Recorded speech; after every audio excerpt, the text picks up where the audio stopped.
ప్రతి మండలంలో SC BC ఎస్టీలకి హాస్టళ్ళు, మైనారిటీ పిల్లలకి హాస్టళ్ళు అంటే గొప్పగా అభివృద్ధి ప్రయాణం వైపు వెళ్తున్నటువంటి తెలంగాణకు ఇంత గొప్ప నాయకుడు జన్మించడం మనందరి అదృష్టం.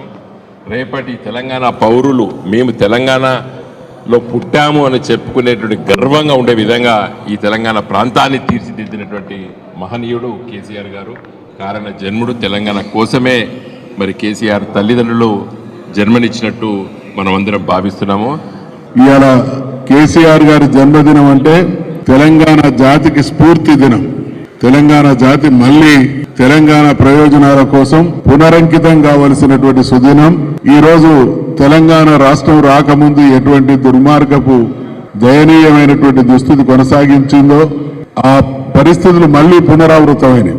కాంగ్రెస్ పార్టీ అంటే దుర్మార్గాన్ని పునరావృతం చేయడం, కావాలన్నటువంటి రాష్ట్రాన్ని ఇవ్వక, ఉద్యమాలు చేస్తే ప్రాణాలు తీసి రాష్ట్రాన్ని ఇవ్వక, ప్రజా తీర్పు అనుకూలంగా వచ్చినా కూడా సహకరించక 50-60 సంవత్సరాలు తెలంగాణ వనరులన్నీ దోపిడీ చేయబడుతున్నా మాకు అన్యాయం జరుగుతున్నది అనేటువంటి మాట ఎలుగెత్తి చాటినా ఈ రోజు స్పందించక, అంటే వెరసి కాంగ్రెస్ అంటే తెలంగాణ ప్రయోజనాలకు ద్రోహం చేసేటువంటి పార్టీ కాబట్టి కుక్కతోక వంకర్లాగా మళ్ళీ అదే వంకర విధానం ద్వారా తెలంగాణను మళ్ళీ దయనీయమైనటువంటి దుస్థితిలో కొనసాగించేటువంటి ప్రయత్నం చేస్తున్నది. కాబట్టి కేసీఆర్ మనందరికీ తెలంగాణ జాతికి స్ఫూర్తి ప్రదాత కాబట్టి ఆయన సాధించినటువంటి తెలంగాణ, ఆయన బ్రహ్మాండంగా తీర్చిదిద్దినటువంటి తెలంగాణ మరోసారి ఆగమయ్యేటువంటి పరిస్థితి మన కళ్ళ ముందు కదలాడుతున్నది.